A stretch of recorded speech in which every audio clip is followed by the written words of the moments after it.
You know the Xbox is running Windows-ish something, right? Yeah, and the Sony's... Xbox is the best machine for running Microsoft Excel, too. Clearly. And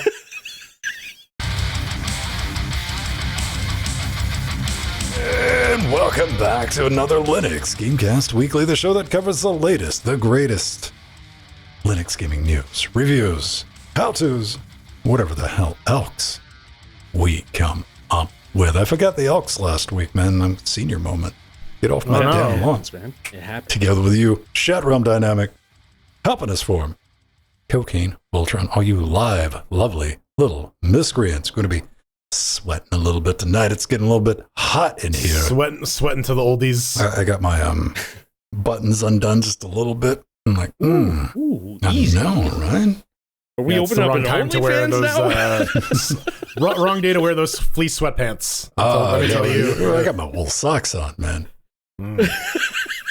Plenty of nonsense for you tonight. We got some Steamy news. We got some Nexus Mod news. We even got some SEGA news because SEGA got bit by, man, like, speaking of PDFs, dude, PDFs have, like, caused so many problems with companies. They're like, we're just going to hide this. And I'm like, you didn't do it quite right. But now we have some sales digits, including a Linux title. But up first, what's up? Watch new. If you didn't catch the pre super shows and the regular show, go back and listen to that if you're a patron. I talked about trying to punch a firefly. True story. And sure. You know, a lot of people watched our talk on Sync Spaghetti. Really? Yeah, apparently. I made a little bit short about that. I was like, all right, that was kind of silly. And yeah, hopefully you too have now been inflicted that that's the thing. It exists. It's real. I shared the link to that on like Monday morning too, because I remembered a bit. And yeah. Oh man. Shorts. They're a thing. Now, I Thursday when you guys were playing Baldur's Gate, did Empty come in? Yep. All right. Yep. I know this because I was like, oh, I want to check out the show. I'm not. Where's my neighbor? They cool as fuck, older couple. And they're like, hey, we're going to be having a party for our grandkids on Saturday. Today's Saturday. And he's like, can you help me out? I'm going to get a bouncy castle. And I need you to unload it. And I'm like, bouncy castle? All right, let's fucking do this. Did you bounce in a bouncy castle? All right. I helped him. I gave him the look. I'm like, I'll help you set it up. But you got to pay me. In bounces. Yeah. He gave me a look for a minute, man. And I'm like, it's me. You kind of know me. We know each other. Yeah. I was like, yeah, I get to bounce around in it. I was like, oh, that's fine, whatever. Yes. And I just told him, I'm like, all right, because like when the sun gets down a little bit more, I'm going to come out here by my damn self in some socks. Happy to report, I can still run up the side of the wall and do the flip.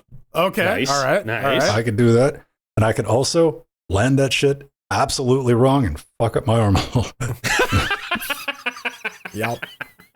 So there you go. Did that. It had to be tested. Does not fully absorb bounce. Man, or body configuration when you're like, you slip, go up, and you're like, whoop, clunk. And, but I had to make sure it was safe for the children. Yes. Obviously. Testing, obviously. Very important. I did. That was me adulting this week. Now, who put in notes something about necrotic prancing? Necroprancing. Yeah. I was asking for a friend, like if I was a necroprancer, could I endlessly beat the horse? See, you're like one of those like hyper comic book nerds, so I don't know, like when you're fucking around a nut, I'm like, is that a real thing? Well, I mean, if you were a necro dancer, you could make unlimited horse beats. Ooh. All right.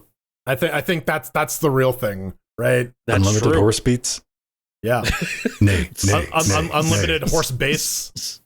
Horse bass. Not even once, kids. Yep.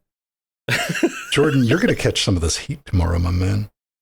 I am. I am looking forward to getting cooked in a concert hall. Yeah. The only thing, supposedly AC. Supposedly AC.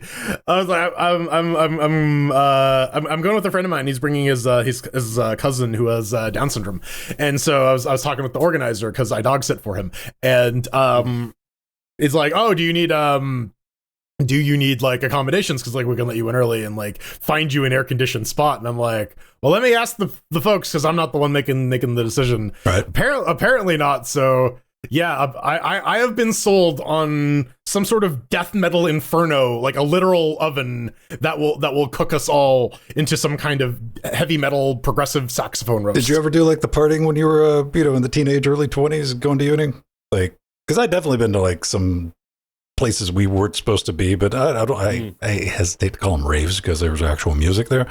But yeah, like just the sweat boxes of like we were having fun. Yeah. Why? Because alcohol. Alcohol and drugs, yeah. You just have a blast. No, but I'm looking forward to this. I quite enjoy Rivers of Nihil, and I will. They do have the best saxophone in all of progressive metal. All right, yeah. Metal sax. Metal sax. Metal Sandy, sax. You're excited? Necroprancing. We got Shadows of He-Man coming up. Yeah. Oh yeah. Sandy wants a dark and gritty reboot. He wants, yeah. Like I said, like I'm just glad filming is done. Like I don't know. Like I don't know the average timeline for filming nowadays. Like is 5 months a long time 3 months. For filming? It depends on like what the level of previs is. There's going to be reshoots. There's going to be edits. There's going to be rewrites. That's how much money you get. Yeah. They're going to screen it. People are not going to like the original cut. They're going to go and muck around with it a bunch more. So like, who knows? Okay. Yeah, that makes sense. So yeah, I'm looking forward to that. June next year can't come fast enough. You're gonna be sitting there. Yeah. And nobody wants to sit in the big. Dude, has anybody ever had to sit in the front row of the theater? I've done that. Not quite the front row, but it was like the second or third one. Yeah. No, dude. I got first, and it was to see some bullshit musical. I got drugged to go see. And Cats. No. Equally as like disinterested in it. Look up and see the asshole. Okay. The CGI'd out asshole. It was sold out. The only place there was like 4 seats left in the like front center, and like it was jackknife straight up, dude. I'm like, I played it out. I was there. I didn't want to cause a problem. I just thought about our horse, man. Yeah, the horse is kind of jacked up too. But the nice thing is, because it's dead, it doesn't really feel discomfort when you contort it into like weird situations. Also, it's just a pile of jelly at this point. It's the Linux update. Check this out. In-game FPS counter. Ben, we already had that. I know that. In-game overlay performance monitor. Yeah, all right, we got Mango HUD. And Valve, that's what I wanted. We already had Mango HUD. You know we already had Mango HUD. I knew that. And you made a Steam Deck and you made a little, game performance overlay that is Mango HUD. I just wanted that toggle switch in the desktop client. Valve's like, nah, homie, we ain't going to do that. We're going to roll this out. So now we got this little tiny little bar that goes across that you can enable on Windows and Linux. I fired it up on Linux, but it's not this fancy on Linux yet. And it's got one cool feature. Now, you get we're talking a couple of pixels wide at the top, too. You're going to have to lean in and squint. At least on the Windows version, you're going to get all of your RAM. You're going to get temperature, GPU, a nice little graph. I fired it with my NVIDIA card. Took a look at it. I got some FPS, and I got, a little tiny frame pacing chart. That was all the information I got. Try it out. You might get different results on Intel and AMD, but the coolest feature is if you look at the FPS, 69 FPS. Nice. To the left of it, it says DLSS 138. That's right. It gives you a frame counter for your gimmicky frames, your bonus frames, your DLSS frames, your imaginary, not in your game. Yeah. The GPU hallucinations for sure. Hang on. We had the echo going on. Fun. The Windows only is a bit of a buzzkill for this, but like I can't imagine that there isn't like a Linux version coming down the pipe very, very soon. We're going to be talking about it in a little bit, but there are a bunch of handhelds coming out that have a bunch of FSR capable GPUs, and they're going to be leveraging FrameGen to improve performance on these handhelds. So have an ability to say like, oh, X number of these frames are just made up. It's probably a good metric to have to actually like accurately gauge performance for your game. I don't think people care. We already lost this war, man. I care though. I care. Me. The visual hit, and this hit's like real. I'll be talking about it. Playing around with FSR. like in The Witcher on, Steam Deck-ish hardware. I've been playing around with it recently. I was playing around with The Witcher 3, and I'm like, this is not bad at, 720p running around, but like everything with DLSS or FSR, it, to me, looks like you got an oil painting filter over it. And I think you can live with that until you disable it. Then you lose those extra 20, 30 FPS, especially on like Steam Deck-ish hardware. And it's hard to cut that back on. You're like, it looks so much better though. But I don't think people are going to see it because I've seen too many people streaming and they get a game. Hey, this is the first time we're playing it. Let's go ahead and cut DLSS all the way on.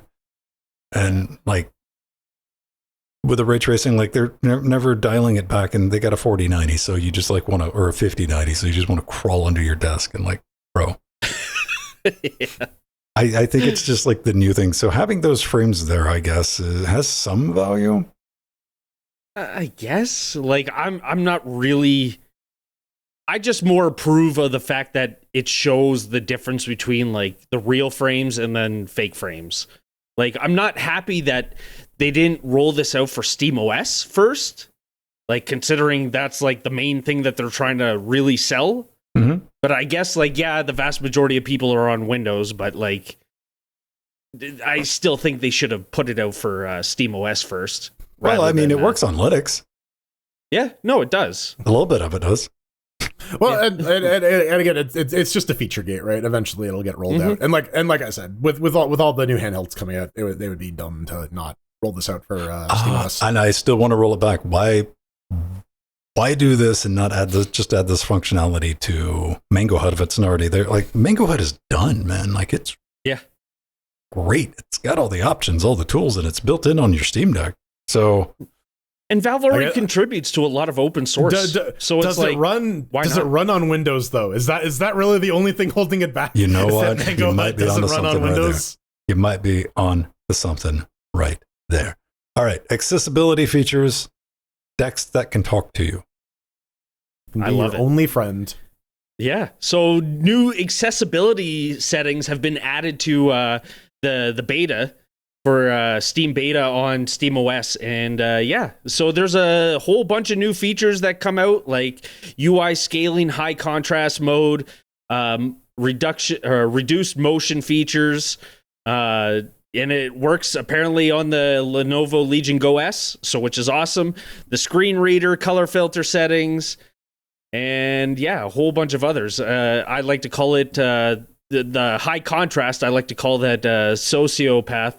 You're activating the sociopath settings. Does anybody ever actually use bright mode on anything? Yeah, no, I think it is really just for the sickos and degenerates who are like, no, I need bright screens. Because if I see somebody like, especially with like a code editor, I'm like immediately go straight to serial killer, man. I'm like, no, whenever like someone is sharing their screen in a meeting and they're on a website that has a dark mode, I'm like, hey, just move your mouse all the corner there. Yeah. Enable dark mode, please. Thank you. Yeah.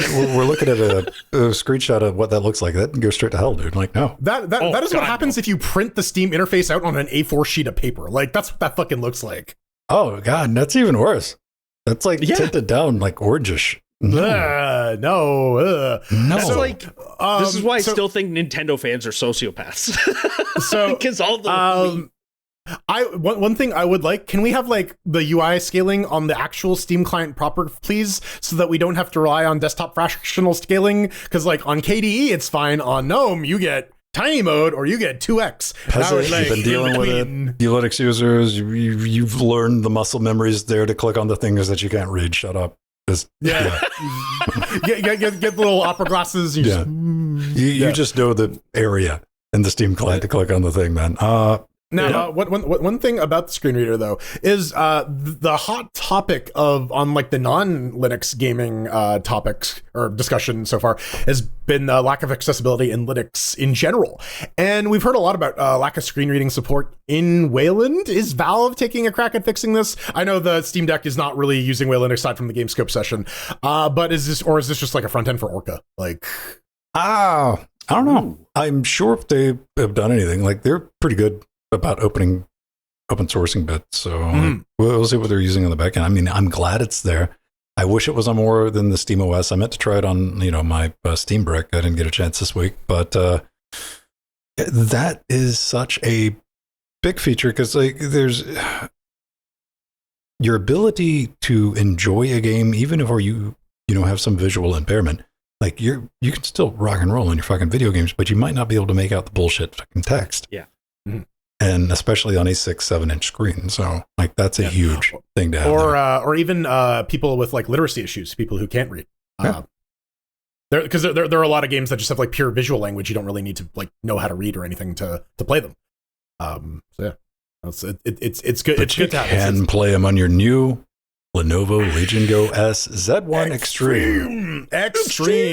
Yeah, extreme power draw, extreme price is more like it. Yeah, this is from IGN.com. All the links to all of these stories are in our show notes, but it's out. You can buy it if you have $1,100 Canadian kicking around. And IGN gave it a bit of a review.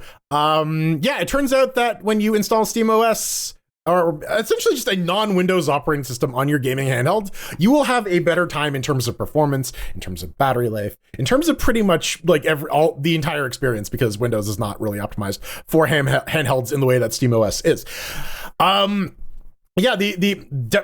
Definitely more powerful than the Steam Deck, but that does come with a bit of a cost. It seems like maybe there's a bit of a Volkswagen scenario happening here with like PC Mark, because apparently on the battery benchmark, the Legion Go does about 6 hours. In BG3 on its own does about 30 minutes. So I think that Z1 Extreme that it's packing is sucking up all the power, and less than 2 hours on a handheld is kind of unacceptable, even with the performance bump. I went to the Canadian Best Buy site just to like check on the price, and there were some reviews already, and like the second or third one down was just buy a Steam Deck, it will last longer. I don't know, man. So yeah, no, go ahead. That was the end of my story. I mean, it's just a big, expensive. See, we got to come back to this all over again. Like every time somebody brings these up, Steam Deck sells because it's $400, dude. Mm-hmm. Even Nintendo figured that out with the Switch too. They're like, "Where's the line? $400? All right, we're gonna do this." And it's not like the Steam Deck or the Legion Go. Any of these are even new. We had the Aya Neo, or like what, at least 2+ years. Mm-hmm. Yeah, before Steam Decks even existed. But they were $1,000, man. They were like $800-900. Is the extra performance? And they ran Windows. Yeah. Is it worth it? Like, I don't know, man. I see people who've already bought these switching over to SteamOS. Maybe, again, you're going to be dealing with the type of person that's got the desire to do that. So people who bought them as a computer to play around and tinker with and also play games are going to do that. People who bought them as consoles, probably not. No. Okay. I mean, it seems like it's okay, but it's expensive. If it was it's expensive, and the battery life is shit, which again defeats the purpose of it being a handheld. I always look at these as more like luggables.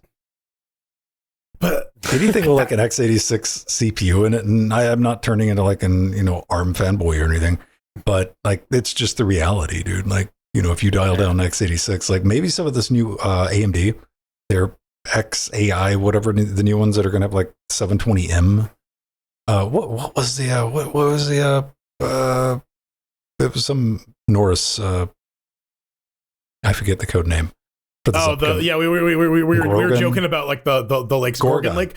That's Gorgon Lake. Yeah, dude. So like maybe this. We're probably like 2 generations out from having something that I'd be interested in. But again, I'm just not terribly interested in handhelds, to be honest with you. No.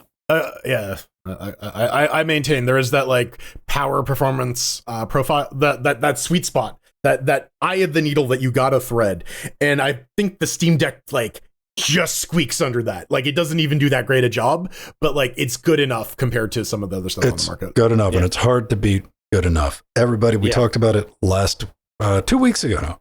Valve gave SteamOS, that's how this is a thing, Valve's like branching out. Like this is an official SteamOS device. This isn't a hack job. But Valve said, hey, if you want to do some hack jobs, go forth and hack and job away.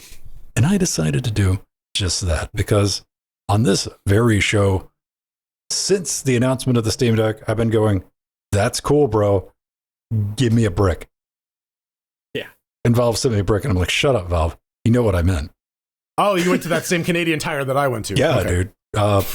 Great air conditioner. Great cooling. But I wanted the Steam Deck and Turtles and a puck. And it's taken a while for the price performance to kind of get to where I wanted it to be. And also, they released SteamOS, and let's just go download it, install the image, get up to what you want to get up to. So that brings us to the Geek Deck. I built my own since Valve decided they're never going to do it. Very unofficial, but I did take the Geekcom A5, which is a pretty decent box, Ryzen 5 7430U. And if you look at the specs, they kind of trade blows. You know, it's a larger node, you know, it's 7 nanometers versus 6. It's Zen 3, though, compared to Zen 2 on the Steam Deck. It's got 6 cores, 12 threads versus 4 core 8 thread on the Steam Deck. However, the Steam Deck's already in A2. Well, this is still old Grandpa Vegas 7. This is Polaris. Yeah. 8 CUs for the Steam Deck, 7 for the Geekcom, and clock speed's a little bit higher. And also the Steam Deck's got low power DDR5, and this one's still Grandpa DDR4 at 3200. Well, I wanted to see, like, you know, a couple of different things. What it took to get the SteamOS up and running. All this is over on Interfacing Linux, and great video. Go watch it. Give it a thumb in whatever direction you decide. Downloaded the image. The first thing you find out is you need an NVMe drive, or SteamOS is not going to install. I didn't know that. Why? Because I tried to put a SSD in there, and I'm like, I'm going to save not this NVMe because I need it for something else. And it's like, So you do that. Disable secure boot. Outside of that, you just got to rock and roll with it. You get a nice little KDE desktop. It gives you a warning. And it's like, hey, this is going to destroy everything on your drive. And I had to get a laugh because when you click proceed, it gives you like a 5-second countdown. It's like to just yank that power just in case you done goofed. Yeah. I booted it up. You know, there's just like that darkness of like any, I love this installer bar. This installer bar jumped around like it was mad. This is some 95, 98. It's a fucking liar on the Steam Deck too. Okay. Yeah. When you're installing SteamOS, this guy comes up and it's like, it's showing 24 seconds. Dude, it was like 28 seconds when it was like 3/4 of the way through. I loved it. Were those sausages Turkish? Had a couple of goals with it because, you know, unofficial, the Geekcom A5, I needed to know if the Wi-Fi worked, you know, 5 gig, Bluetooth. I wanted to see if the SD card reader worked and all the other bits. And happy to report, man. Didn't have any problems with the hardwired Ethernet, the 2.45 gig Ethernoodle.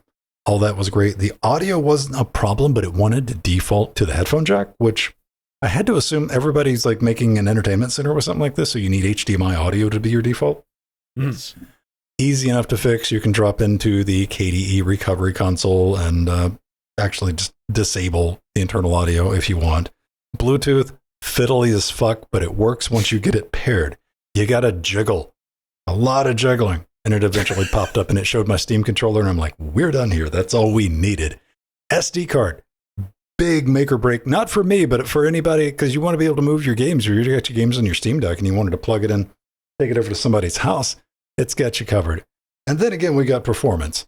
Almost shot for shot with a Steam Deck. You know, you're looking at about 50 FPS, Witcher 3, Horizon Ninja Turbo, about, you know, touching 40, but outside. What really, God of War, if you don't mind it looking like a PS1 title, did pretty good. Kind of locked at 30. I have no idea what they did with the Steam Deck preset for Cybertruck, but goddamn, it's brilliant.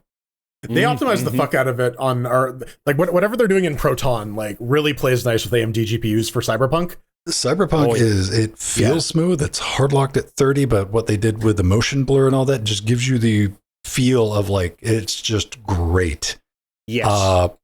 Stellar Blade looks like ass, but it technically runs. That's what I'll give it. Hey, ass.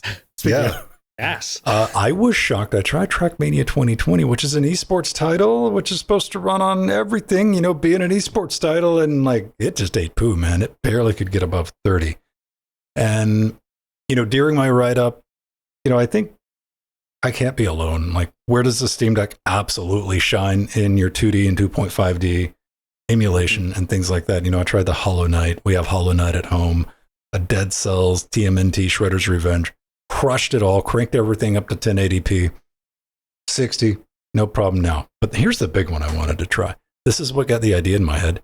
GeForce Now, because we talked about it on the show. We're like, hey, there's a flat pack or whatever. I think it was a flat pack, or at least a guide. And NVIDIA's like, this is official. You can go download it, but it's only going to work on your Steam Deck. And I'm like, how is that locked? And we talked about the show, like people were already trying to reverse engineer. I haven't checked in and see if it's available for everyone just yet. Yeah, like, there's a way you can just install the Flatpak because the install script just does a version check and then installs the Flatpak. You can pull lovely the thing out. And that's really all it was. I put it on, my Steam brick. It's all SteamOS. It never complained. It installed right in, hooked it up, connected, and played some Fork Knife. This is the first time I ever played Fortnite. And I get it. GeForce Now. Now, unfortunately, I had to wait for, I think, like, no joke, like close to 20 minutes of like watching like ads playing in the background. I was doing something else. So then it was like, your session's ready. And now, and in fairness, I was doing it like 7 or 8 p.m. on a weekday. So that's probably like the time. Yeah. To do time. It. Yeah. Ran around. It looked good. Ran good. No problem. But I couldn't help to think. Most people don't want to pay $20 to stream their own games if they already got a gaming PC. And if I had a gaming PC, well, turns out I got a couple of them laying around. So I tried out Steam Remote Play, which is often, I think, underused. A lot of people go, right, we can just do that, right? And I'm like, yeah. Mm-hmm. Yeah. And when it's not a Steam Deck, which is kind of unruly if you're putting it in what passes for a modern entertainment system. We don't have entertainment systems like the days of old with our CRTs and a bunch of little holes.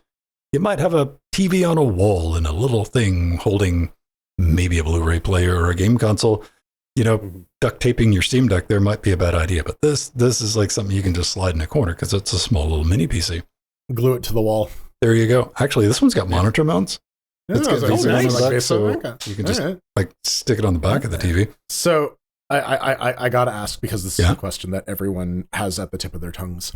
How is the printer support on SteamOS, and how is the Office Productivity Suite? Oh, we're going to get to it. We're going to get to that. Because I have a lot of PowerPoint presentations that I need to make, and I have a lot of AI development that I need to do on my Steam brick. So how's that going to work?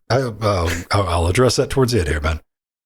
Steam Remote Play works. It's fiddly as fuck getting it set up, but once you get everybody talking to everybody, and you're wired, no problem. No problem. I do like the FPS counter, though.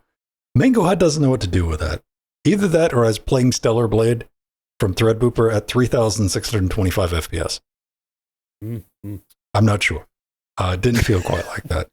YouTube in the living room. You might not think about having YouTube on your Steam Deck, but if you got it, Vacuum Tube, it's brilliant. Great way to watch all of your YouTube. And to what Jordan's touching on, SteamOS Desktop. I gotta know, man. I gotta do my work. I got like scheduling I gotta do. Is something we both covered, because I put it in the video as the Xbox is running Windows-ish something, right? Yeah, and the Xbox is the best machine for running Microsoft Excel too. Clearly. The Steam Deck and the SteamOS is Linux-ish too. I mean, it's got the Linux kernel in there, but it's got another bunch of shit tied around it, put together to be optimized for playing video games. And I think the KDE desktop, if to put it in the right frame, should be thought of as a recovery console, because it is. Mm. It has a GUI. It looks like KDE. I know it's KDE. You know it's KDE. But if you're dropped to it, you better be like installing your NVIDIA thing and popping back to SteamOS. Because in the first paragraph on the SteamOS page, it says users should not consider SteamOS as a replacement for the desktop operating system. And I've seen too many of you, especially on Reddit, especially on Linux_gaming, which is like, how the body you follow it. I'm waiting for this to come out. so I can install it as my primary OS. It's an immutable thing. There's so many like difficulty multipliers that are completely unnecessary. And again, if you know better than Valve, and Valve really wants you to know this because it's in that first block of text on the SteamOS page of Valve going, don't do this, bro. Yeah. It's such a bad idea. Linus is going to be doing it. They are going to be doing a challenge. I linked to it. You go watch it. I'm not going to watch their content on this channel, but on Interfacing Linux, it's timestamped during their WAN show where the guy, Luke is the guy on the right. He says, hey, are we still doing I think somebody in the audience asked or whatever. It's like, are we doing the SteamOS challenge? And he's like, don't we have to wait? And Linus goes, no, I don't think we got to wait. Yeah, famous last words. I mean, but like, and again, it's the drama content, right? They're gonna fucking jam their whole heads up their asses again, like they did the last time. Why does this work? It is but it's gonna get misapplication for engagement. Yeah, learned helplessness. I think is the thing. Yeah, the because I know the guy, Luke. He absolutely knows. Even the Valve and the whole warning message of like, don't do this. Everybody knows that. And I think all of you at home are like, yeah, that's a horrible idea. And I'm like, yeah, it is. And it's going to drive engagement. I'm going to do it anyways. Well, that's the whole point of doing it, to drive that engagement, because people are already getting riled up right now. And they're like, no, this is going to make Linux look bad. And I'm going to have to go to comment and explain. Like, that's the metrics they're going to be looking for. So, exactly. And keep that in mind. Let's be real. Linux already kind of looks bad. He's not going to be hurting it. I don't know. Using, at the end of the day, SteamOS is for your gaming consoles. Don't run it on your desktop, but do head over to Interfacing Linux. Give the video a watch. Give it a like if you think it's pretty good. And the reason I used that A5 versus two of the other ones I got sent over here is that thing is $270 for that hardware. It comes with a 500 gig NVMe drive, 16 gigs of RAM, ready to go out of the box, and a copy of Windows 11 that you can immediately format. This is a fight I'm having with another company right now because they desperately want me to show off Windows 11 booting. And we're having a discussion right now of like, how far in the boot process do you want me to show? Because I am just formatting it. Well, I was going to say too, if you know someone who needs a Windows license, you can just pull the key out of the UEFI and give it to someone for $10. Yeah. So there you go. That's I built a Steam Brick. You can build a Steam Brick. At the end of the video, I encourage everybody, if you got AMD, Intel hardware laying around, rub some SteamOS on it. It's easy to do. I'll walk you through the steps over there and just see what happens. You never know. You might end up with like a fun little device to play around with. Speaking of Steam Bricks, though, this next one is also a Steam Brick. Steam Box. Oh, yes. It's not Steam just lunch. a Steam Box. It's a Bento Box of Steam. My brain says Capaldi for some reason. Capaldi? Yeah. No, definitely see that as the keyboard is wearing the sunglasses. Yeah. But are those the augmented ones? Those look like the augmented ones. They are. Yeah. So a homie by the name of Michael decided, you know what? I'm gonna make my own Steam Brick. He thinks like, Ven is cool and all, but I'm gonna custom make this one, but I'm gonna use parts. So yeah, he decided he's gonna make himself a little Steam Brick for himself, which very much looks like a Bento Box. And so he ran the the X Real ones hardware in there. Yeah, and, the display glasses.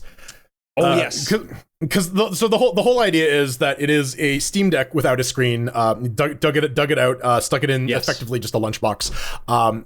Installed some peripherals. There's a little dock in there. I think it's also like the clamshell is designed so that it clips over one of those old short Mac keyboards, so you can kind of just like have it as a compact. He said it was like an omnipresent keyboard, and like this is the big selling point of this is you can download the 3D stuff, you can print it yourself, you can make it look as nice, with individual wood grain if you want to, like Atari flex style. Yep. And what was the name of the keyboard he used? I think he said it like right at the top because I wanted to look that up, and I'm like, it'd be nice if you listed that, and he's like, yeah. I did. I thought it was just a Mac keyboard, but I guess not. No. It's a keyboard. underneath. I know he said it because I ended up Googling it. The Magic Keyboard. Yeah, that's Magic the keyboard. Apple one. That's it. That's the Apple one. All right. That is the Apple one. So the name of it is for people who are unfamiliar with Apple stuff as I am. It is the yes. Yeah, because they have the Magic Mouse too, the one that you have to charge from the bottom, right? So you can't charge it and use it. So you got a Steam Deck, which is like the problem with this. And he wanted something that he could use with the XR glasses that he's got plugged into it. And I mean, it looks slick as fuck. I'm not going to lie about that because it clips right on the top. It looks just like, not even a thick keyboard. It looks like a keyboard with a little case under it. And if that's working for him, that's good. He wanted to build something without a display, which using the glasses, I could see it, but I don't know. I mean, if you wanted to find the internals for a deck, see, this is something I like Framework for. Framework is dope enough to just sell you the guts. Right. And it would be nice if Valve would just sell you the guts. Like, here's the main board. Because, like, I'm thinking about excavating this bastard and getting the screen out and getting the battery out. Well, and like to that point, I would love to see a version of this that like is actually compatible with the Framework mainboard, because that would be really cool. I love me some Cyberdecks. I like me some old school Shadowrun. More Cyberdecks, please. They're about the only thing with Cyber in the name that I can tolerate these days. And I was thinking, all it is a little flip up display. And I'm still bitter about Cybertruck redoing the skills. Yeah. Yeah, that and the fires. No, I was gonna say all it needs is a little flip up display, and oh god, I've invented a laptop again. Yeah, damn it. That's why you got to get I the see what you did there, man. XR glasses to put on the top. Yeah, that's well. Man. I mean, the Ghost in the Shell, Molly Millions look. Yeah. Well, this is like the thing I love about this, even with like the whole deck hardware, is like even a few months back. Ven had pointed out another piece of hardware that someone made out of the deck internals, and it was something kind of similar, not the same design, but like it was kind of similar. But I really love it because people are like coming out with their own like designs for cases and stuff like that, coming out with the 3D, and it's fun. Like, yeah, art is subjective, but yeah, like this is really awesome stuff like that people are doing, and it's Lunchbox computer, man. It's just called the Bento. You were talking about support for other keyboards, like it's right down here at the bottom. Contributions, like looking for a Raspberry variant, a Framework variant, but I was like, that would be a larger base keyboard, and probably get rid of like storage. Yes, Jordan. I posted this thing on. Speaking of screenless computers, just as a small side, I posted that thing in Discord where it was that Hyperland or Dynamic Land. They're trying to like invent screenless computers, and they're using like projectors to like project things over like physical objects that can like interface with computer systems. And like, I don't know, maybe something like this could be applied to that in the future. I don't know. I thought that presentation was some real Star Trek shit, so I just want to shout that out. You'll definitely get some people don't like wearing shit on their faces. We're going to tolerate it once it like XR glasses get like really good. We're going to eat that shit up when it gets down to like the contacts that are already doing. We're just going to turn into Wall-E people. That's going to be great. It's going to be awesome. So, one big update this week from our brothers and sisters out there that like to actually make shit. You're my heroes. Yeah, this is Action Game Maker. And what does it do? Surprise! It helps you make action games without needing to code necessarily. And stuff like this is a good entry point for game dev. We've seen stuff like RPG Maker that like completely creates an entire JRPG community that are people just making games and sharing them with each other. And this is one for action games. It is built on Godot, and previously has been Windows only. And they're looking at, being based in Godot, people have been asking, hey, can we get some Linux support? Can we get some Linux export support? And they're like, yes, we can do that. We're working on that. They're working on the ability to support exporting on Linux. They are also working on moving their tech over to this is their update plans. They're working to get the editor working under Linux because it is just a wrapper around Godot proper. So you would need to actually, build that for your platform of choice. $120 though is a wee expensive for a point and click game dev tool, considering you can like download Godot and get started for nothing. But at least they're not going out of their way to make Linux native tech not support Linux. Like it was like the Mist Kickstarter, right? Where they're just like, we're running this on Scum VM, no Linux version. Well, I mean, I saw some people like giving the Balatro dude, like some static. You're like, but it was done. What was it done in like the Love engine or something? Yeah, Love 2D. Yeah. You can just run Love on the exe in Steam and it will just work. Which is a great option. But like, yeah, you didn't have time or energy to like port it over to like. Well, the guy in the thread who ported the Mac version was apparently like, "Yo, we can do this," but Local Funk said otherwise. So. Yeah. Well, there it is. I love stuff like this. It makes me happy because like even if you're not into writing code, you still got ideas in your damn head, and it's a good way to get them out. It's a good entry point. Well, right. I mean, because like some people are going to download this. They're going to buy it. They're going to play with it, and they could build the next greatest 2D action. Make next Hollow Knight, right? That we've never seen. And like the selling point of this is like you can get into it and you can build something fleshed out enough without ever having to write anything. But as often happens is, as anybody who's been sold that bill of goods over the years, like at some point you're going to want to do more.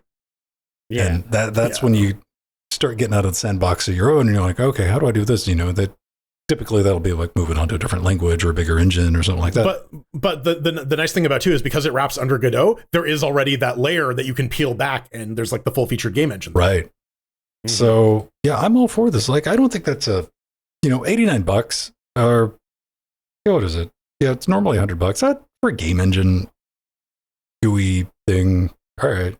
Like I said, it's a little pricey. I'm not going to say don't get it, but like, it's a little expensive. If you plan on using it, like, yeah, I could see it. Like, that's within the, hey, man, I'm thinking about building a game. Mm-hmm. And it's cheaper than an Unreal license. Yeah. No, it's not because and it'll get it out of your head.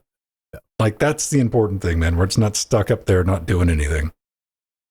Well, and like the big thing too is like back in the day, like RPG Maker, even 95 back in the day was like $120 back in the day. So like it's good to see like that people are making rather than this being like a standalone like engine itself, like it's a nice front end, and that's gonna, like Jordan said, it's eventually as people get better with that front end, maybe they'll like take a peek at the back end and use Godot. It's the right thing. Can you imagine? It was like, we built this on top of Ogre. Hey, could be worse. Could be Leadworks. Or Panda 3D. You're just mean these days, dude. I am. Yeah. I don't know what happens. Pump action captain. What do we got up next? We got a shovel. I'm gonna shovel right, well. More hot takes. Let's go. Yeah. Well, this is from WCCF Techs. Nexus Mods. You know them, you love them. You got to download your modifications for your games. I don't know, Big Titty Withers. I think that's still on Nexus Mods. Anyhow, they have a new buyer. The original stakeholder was like, after 20 years of this, kind of had it. It's a lot of stress. It's a lot of work, and it's not something that the maintainer needed to do for an extended period of time and just have it be him. So he has moved it, or he has sold it apparently to new owners. They have not been. We do not know who they are. There's some speculation in the comments that is a little gross, but I mean the guy's letter here seems like very, very reasonable, right? Like he's been running this shit for a very long time. It's kind of become this cornerstone of PC gaming modding, and yeah, it's a lot of responsibility. And after 20 years, the guy needs a break. He's gonna peace out, and he's like, Nexus Mod. He's like, I run everything. I'm the final say and everything. But he's like, there's 40 people working there, man. Mm-hmm. Oh yeah, there's no telling. Like, I mean, it's a mod repository. Like, oh no, but. Was it Nexus Mods that we got the Linux client for? Yes, I believe so. Yeah. Or what? Yeah, Nexus Mod. I was going to say ModDB, but that's just a website for mod databases. Oh man. Yeah. What do you want about Sandy? Yeah. So you want it to be you want it to Microsoft to buy it? Huh? I see it being. So you Microsoft. Finally play mods on your Xbox? Yeah. I definitely see them doing that just so they could be like, hey, we now support Nexus Mods and Xbox the shit. Xbox Mods? Is that what it's going to be called mods. Now? Yeah. It's got to be like profitable. Like, I don't know. I'm not into modding games. I'm not against it. Like, the only time I've modded anything in recent memory since like the original Unreal Tournament is Lethal Company. Okay, yeah. Yeah, because we downloaded the thing and we installed a bunch of Lethal Company mods. But I'm glad the option's there. I'm glad developers support it unless they're Capcom. But yeah, I mean, there's more than like, what's the alternative to Nexus Mods? I think, yeah, ModDB is the other one. Yeah, ModDB. Yeah. There's a lot of individual sites based on individual games, but outside of that, what is that one we were using for Lethal Company use? I think that also backends onto ModDB. Oh, I don't know. R2 Modman. R2 Modman, yeah. Yeah. But that's not for every game. That's only for like specific games. It's got a very limited selection. Yeah. But and like I said, even then it may just backend onto. It might grow. It might, depending on like how this ends up shaking down. You know, right? Mm-hmm. Yeah, I don't know. The people in the comments are like, oh, I hope they let us put the fix Aloy mods back on and the skin lightening mods back on. I don't know. You gotta have your nudity, man. They're thirsty. No, it's not even nudity. It's like the guys who are upset that Aloy is not wearing makeup because she's in the fucking future and there's no lipstick. Like that kind of shit. Yeah. What do we got up next? SEGA. You remember this? They used up half the storage on this podcast, by the way. Oh man. Yes, with the soundtrack, which may or may not have been done by Michael Jackson. I don't know. Did anybody ever confirm that? I think straight up, yes, there are a couple Michael Jackson tracks. Okay. Oh, maybe. SEGA did a bit of an oopsie, and you know what? I went and like looking, and I'm like, turns out Total War 3 Kingdoms still has a Linux version, so we get to talk about it. The PDF bit him in the ass, man. Mistakenly revealed sales numbers for Like a Dragon, Infinite Wealth, Persona 3 Reload, Shin Megami Tensei V, and more. V. So it's like that game. As the evil that is the PDF has struck again, you know, they had put out a little bit of a report, man, with sales numbers, but they blocked it out. And they're like the actual numbers itself, you know, because it was all part of a report. And they're like, oh, this is not there. What they did is they just put like the gray marker over it. Yeah. They didn't delete the data. You know, some enterprising suave person like went, oh yeah, look, here's all the numbers. OCR still exists. Yeah. So we got data from fiscal year 2020, going all the way from 2020 to 2025. And there's a couple of games on here that I was kind of shocked to see, man, with actual total units sold. I believe that is our final number, isn't it? With what is the 1.8? So yeah, that's your total. Sonic, like those are bad numbers. Okay, yeah, all of this is much lower than I was expecting, you know, when we're covering like 5 years. But we got to remember, like, Sega's just a developer. This is they're a publisher too, yeah. Publisher, yeah. Persona. People are addicted to hell to that game. Like Persona 5, 7.25 million copies. They pushed that out. Same with Persona 3 Reloaded. People love that series. Yeah, dude, I was shocked to see like a Dragon, like Infinite Wealth. Okay, maybe only 1.6 mil. And let me see what else. Total War Warhammer 3, only 2 million copies. I guess we got to say only, but 2 million. Right, because like if you look at like Total War 3 Kingdoms, like in the first year you got like 2.1 million, and then like a couple 100K. But like also it is like for 3 Kingdoms, it is one of the higher selling total ones over from because they have the total column as well. But I guess also China as an audience is also like fucking huge, and they love 3 Kingdoms content. What about like Sonic though? Sonic's still bringing in the fucking cheddar, dude. 4.5 million copies of Sonic Frontiers has been sold, and 2 million. Yeah, that was the open world one. Yeah. And like, this is crazy, like, man. Like I'm not surprised because like I'm pretty sure on that list, Team Sonic Racing got like 3.25 mil in sales, and that's been out since like I want to say 2018. Like, well, like 2020, they had like a pretty good showing. They like sold 138 million copies for TSR. And they didn't even build that one on Doom. No. Like, So yeah, it's a done fuck up on their part, but like I'm not surprised by a number of the sales numbers. Like Ven said, like one of the total or the Warhammer one, Warhammer 3. Like I'm surprised it was only like 2 point some mil in sales.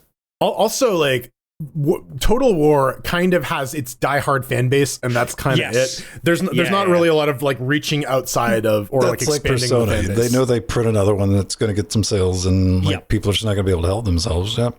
North Ranger, that's a good point. Sonic Frontiers basically sold as many copies as Steam Decks. Yeah. So I mean, if we add all these numbers together, let's see, ballpark and say 30 mil. So let's see, it's a Sega. Most of these are AAA, so like 30 mil times $59. I'm doing all right. That's not bad. Minus the 30% for Steam, for the ones that were sold. Yeah, for the ones on Steam, through Steam, or whatever for like the other stores. For consoles, yeah. So yeah, that gets bled out pretty quickly. I was shocked that Yakuza Like a Dragon is doing such small numbers, like only 2 million, 2.8 mil. I think it really is just like a vocal fan base, right? Because they're weird fucking games. Yeah, and but they're really good. Go play. Like I liked Yakuza 0 until it forced me to do like real estate management. Like right. and I think like that's basically holding it back. Is like if people were to try it, they would probably love it. But like you do have to get over that initial like, what the fuck is this actually? Yeah.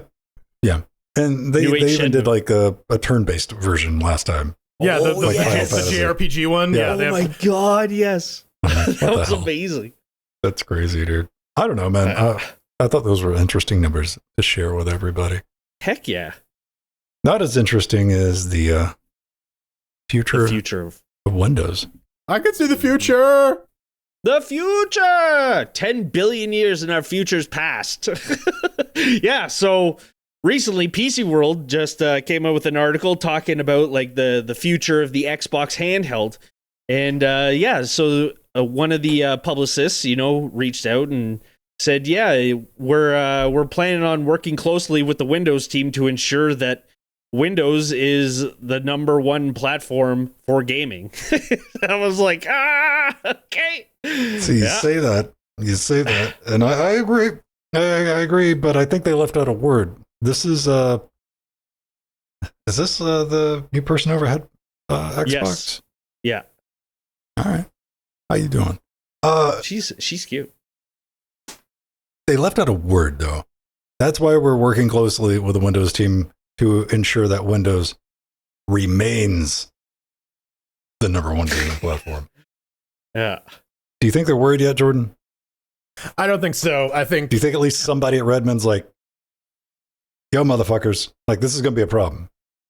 No, I think they swallowed up too many studios now that, like it's really just transitioning to Xbox as a service. Cause like, yeah, they're talking about how, your TV is going to be an Xbox and your microwave is going to be an Xbox and your computer is an Xbox and your phone is an Xbox and all of this stuff is an Xbox. So yeah, they want you to be renting Windows PCs to stream Game Pass games or streaming them from your own Windows computer. Or maybe you have an Xbox that is just going to become like, it's basically just going to become a Steam brick, but it's going to become a Windows brick. What is the Direct Xbox? The Direct Xbox was, I think, the original proof of concept for like a PC, a gaming PC that Microsoft had like put out, like from the origins of DirectX, because Xbox and DirectX are kind of like tied together in terms of like their development history of like they wanted to like ensure that, hey, we have like a platform that you can write graphics code for one thing and it applies to the other. I don't know. It'll be interesting to see how it shakes down. They're gonna need to like unify those fucking DX12 branches, because Xbox DX12 and PC DX12 are not the same DirectX. No, and like Microsoft, do we think we're going to see like DX13? I mean, is Microsoft maybe? Yeah, because Microsoft's not doing anybody any favors, and neither is Apple with Metal. Mm-hmm. When we have like Vulkan's mature enough. Now, you would have said this 5 years ago, you would have had a fucking point. All right, you're like Vulkan had some rough edges, but like now DX12 Vulkan, like use the one that you can use literally everywhere, and like talk about like fragmentation. Maybe they'll Guaranteed. Guaranteed the next Xbox could have DX13 on it or whatever. But well, and I think the other thing too for Vulkan as well is like the infrastructure is built up around it as well. Before it was like if you were implementing Vulkan, you were doing most of the boilerplating you yourself. worked at Crow Team. Yeah. Now there is like now there are libraries, there's abstractions, there are people who actually know what the fuck they're doing, right. and like resources that you can leverage to make a Vulkan game. And they even brought up something I saw earlier this week. It was like, going to services, like, yeah, Microsoft will be everywhere. We'll be on the PlayStation. You're going to be able to play Halo on the PS5. I'm like, weird times, man. And it'll be interesting to see what the more and more, like, because like the rumors of like bringing Steam to Xbox, too much smoke for there not to be fire on that, dude. Yeah. Like, I could definitely see that become a thing, but Microsoft rolling out and doing it that way, man. Here's the thing, though. Will there be a next Microsoft console? Because you said services. I'm like, yeah, just live services. You're going to start licensing everything. They bought all the studios. And, this was like a half-hearted attempt to, Microsoft branded handheld from another company. Like, Microsoft's not even really into this. So I'm like, maybe we'll just not see an Xbox. But earlier this week, I saw that they just signed a deal. They just inked a deal with AMD for the next Xbox. And I'm like, huh. Yeah, I think it's definitely going to be transitionary, but I think we're going to see like maybe with like the next Xbox more of a stab at like a cross-platform type gaming experience. World premiere. Oh man, Jeff Keighley, he's vibrating now. I don't know, man. Like, this is wild times. Like, nobody trusts Microsoft. If you're from the 90s, you don't trust Microsoft. You're waiting for them to do the dumb thing.